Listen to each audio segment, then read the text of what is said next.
retired police.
Sa gilid na lang kuya, sa gilid.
Pasensya tayo nga na medyo wala akong kasamahan kasi galing pa ako sa Leyte, Matalom Leyte, para lang pag-submit itong certificate of candidacy for president.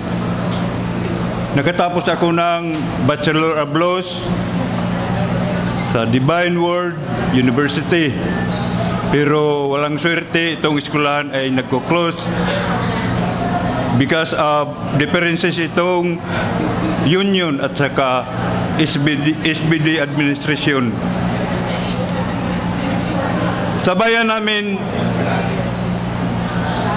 sinabihan akong ayaw pag takbo ng presidente kasi hindi ako bagay magpresidente.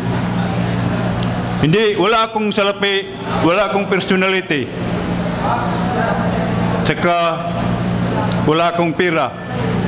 Pero sasabihin ko lang sa mga kasamahan kong kapulisan, kasi ako retired police, 5 years na akong hindi nakatanggap ng aking retirement pay. Naghirap talaga ako.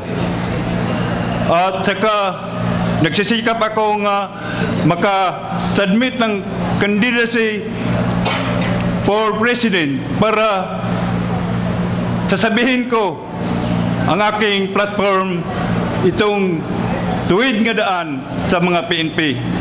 Daming korupsyon ito. Biktima naman ako ng mga korupsyon nga ginawa ng mga PNP. Kahit sila magalit sa akin, handa akong magpakamatay kung nagalit sila akin. Mayroong binta sa aking buhay sa isang police official. Pinirmahan niya ako, pinipir sa pagpirma ng akong siyang tanggap na akong privilege kasi nakautang daw ako 5 years na ang nakalabay. pasensya na, sagol ang kuwang ko, ang speaking ko Tagalog, waray, English. Hindi naman ako sanay sa Tagalog. Pero I try my best for the sake itong tuwid nga daan. Tuwid nga daan sa mga PNP. Pagkatapos nito, pupunta akong courtesy call ng PNP para sasabihin ko nga I proud myself to be a candidate for president. Kahit ang kalaban ko ay mga mayaman, kilala sa buong Pilipinas. Ako ay na-assign sa Camp Crame. 8 years ako na-assign sa Camp Crame bilang liaison officer ng Region 8. Nag-retire ako noong July 31, 2010. Hanggang ngayon, hindi pa ako nakatanggap na akong retirement. Papalaopon ko na ito. Pupunta ako ng PNP chief para ako pansinin kasi presidential candidate naman ako. Kung hindi ako presidential candidate, baka hindi ako papansinin. Sabi ko kanila, ang lahat kong kahirapan, sa 5 years na wala akong pera.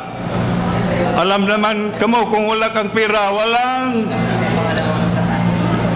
walang magbibisita sa iyo, walang magpautang.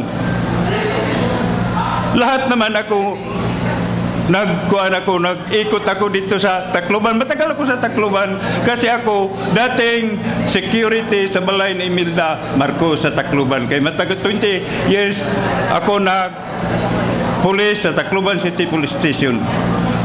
I proud myself nga being a police, malinis ako. Hindi naman ako mayaman. Pero I proud nga kahit isang pera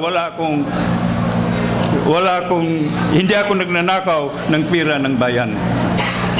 Ngayon, I am very thankful nga binigyan ako ng pagkakataon nga maka-express akong grievances sa gobyerno. Kahit sila magagalit sa akin, handa akong buhay nga ibigay kung sinong nagagalit sa akin. Itong pagpunta ko dito para ako makilala ako kay mayroon akong advokasya ng Philippine Retirees Integration. Anong meaning itong Philippine Retirees Integration? Pag unify itong mga retirees, both government and public. Maraming biktima ngayon sa mga picture. Lalo na kung wala kang pera, ang daming mga picture na biktima mga retirees. Ang daming mga retirees na hindi nakatanggap ng mga benefits. Katulad natin, hindi ako nakatanggap ng commutation of leave, sa retirement pay. Time na, pasensya na. I-express ko lang feeling ko. Thank you very much. I hope nga naintindihan ninyo ako.